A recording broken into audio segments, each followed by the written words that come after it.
In this lesson, we're going to talk about the Pythagorean Theorem, which is also known as Pythagoras' Theorem. Basically, it's a fundamental relation in Euclidean geometry among the three sides of a right triangle. And it specifically states that the square of a hypotenuse, which is the side that's opposite the right angle, is equal to the sum of the squares of the other two sides. So you'll see that in our picture of our right triangle here. That's kind of the key piece to this. The Pythagorean theorem only works for right triangles. So you can't use a scalene or an obtuse triangle or any other triangle of any sort. It has to be with a right triangle. So you need to make sure that one of the angles is going to be that 90 degrees. Okay, so just looking at this triangle here, you can see that not only do I have the right angle, but connected to that right angle, you have leg A and you have leg B. And those are interchangeable, so you can actually make leg A, you could call it leg B, and then the other one, leg A, they're just interchangeable with one another. But the last leg of the triangle is the longest leg, and that's called the hypotenuse. And we always call that the variable c. And we use those variables because the Pythagorean theorem is actually a formula. And the formula is up here above. It's a squared plus b squared is equal to c squared. And essentially what that means is if you take the legs of the right triangle and you square them, it will equal the hypotenuse. So here's a nice little visual for you to kind of show you what it looks like. But here we have a right triangle in red, and you can see that side A, that's going to be this side right here. So side A has a, I want to say length of 4. And if we were to square that 4 and create that square value, because squaring a number, you're actually creating a square, just like I have here. And we know that 4 times 4 is 16. So we have 16 squares in this box here. So if we take that, that's leg A, and then we take leg B, which is a side length of 3, and we square that to give us that second square, that's going to give us 9, because 3 times 3 is 9.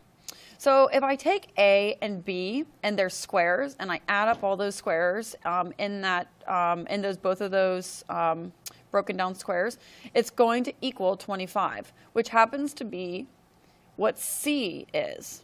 You can see that there are 25 boxes here in C, and that's how the Pythagorean theorem works. So it's kind of interesting. So you don't need to draw out this picture and all the squares in each problem. You're actually just going to use the formula to solve. So let's take a look at a couple problems here just to kind of work with the Pythagorean theorem. All right, in my first triangle here, it says determine if the given side lengths form a right triangle.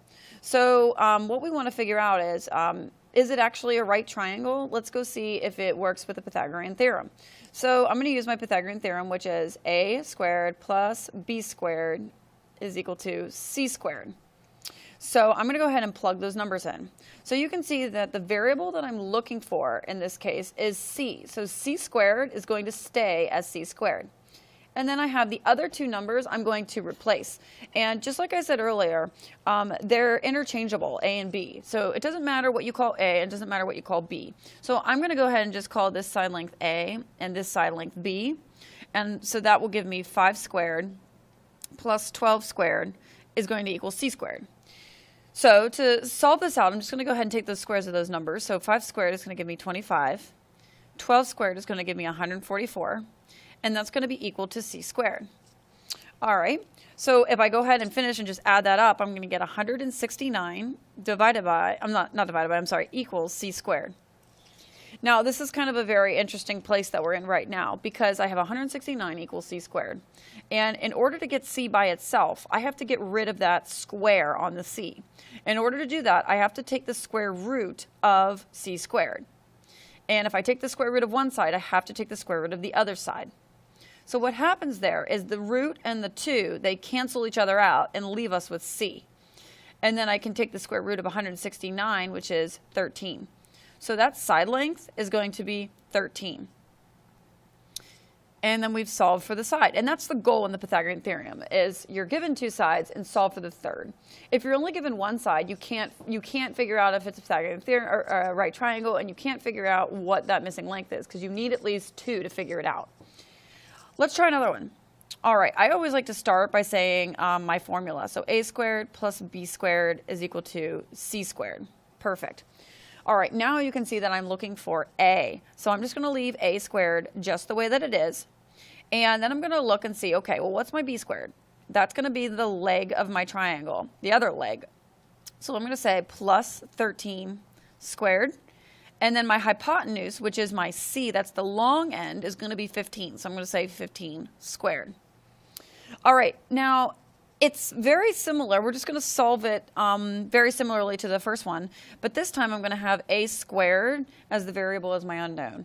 And then I'm going to add 13 squared, which is 169. And I'm going to set that equal to 15 squared, which is 225. And you can see how it's different from the first problem that we did. We're just solving for the other variable. Okay, now I'm going to go ahead and just solve this as if it were a multi-step equation or two-step equation. I'm going to subtract 169 from both sides. And that's going to leave me with a squared is equal to 56. Okay, so obviously I'm not done here because a is not by itself. So I need to do the same little thing that I did over here. I need to take the square root of both sides. When I do that, my root and my 2 cancel out, and I'm left with a is equal to the square root of 56. Now, that might look like something, you know, hey, it's not a perfect square, obviously, and it's not just an integer number. So I might need to use the process of simplifying a radical that I did in the past couple of lessons. So you might want to look in your calculator. If you go to your y equals, and you can put in 56, because that's the number you're trying to simplify. Put that underneath, or put that in your y sub 1 and divide it by x. And it'll give you all of your factors of 56. So you're looking for factors that have a perfect square number in them. And it looks like, if we were to break this down, it looks like we have the square root of 4 and the square root of 14. So I can break that down and say 2 root 14. So my a variable in this case is actually going to be a radical this time. And that's okay. Sometimes you're not going to end up with nice numbers. Okay, now that we have our bearings on the perfect squares and simplifying the radicals, let's take a look at this one. This is a more challenging problem. We're still going to do the same theorem. We're still going to do a squared plus b squared equals c squared. And let's go ahead and place everything in our variables. So it looks like we're looking for b squared this time. So I'm going to leave b squared just the way that it is. And my a is going to be the other leg that's connected to my right angle. And that's going to be 5 root 7. And I'm going to put that in parentheses and put my square outside. And then I'm going to set that equal to c squared, which of course is my long end, my hypotenuse. And I'm going to set that equal to 5 root 13, and I'm going to put that whole thing in parentheses and square it.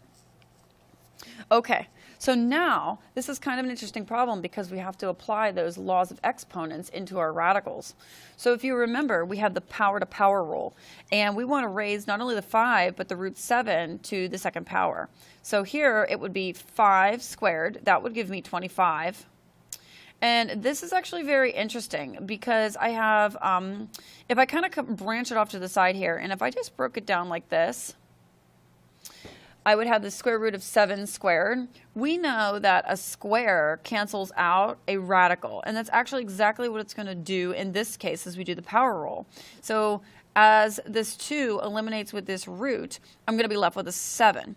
And you can't just have a 25 and a 7 next to each other. You actually have to multiply them because in the original problem, 5 root 7 means that they're being multiplied.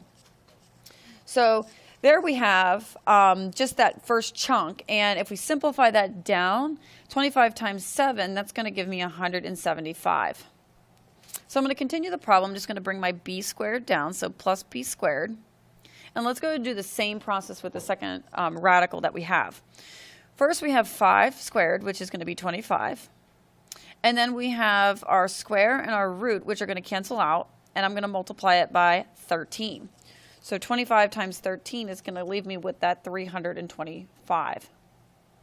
And then I'm just going to go ahead and simplify it just like I did the last problem.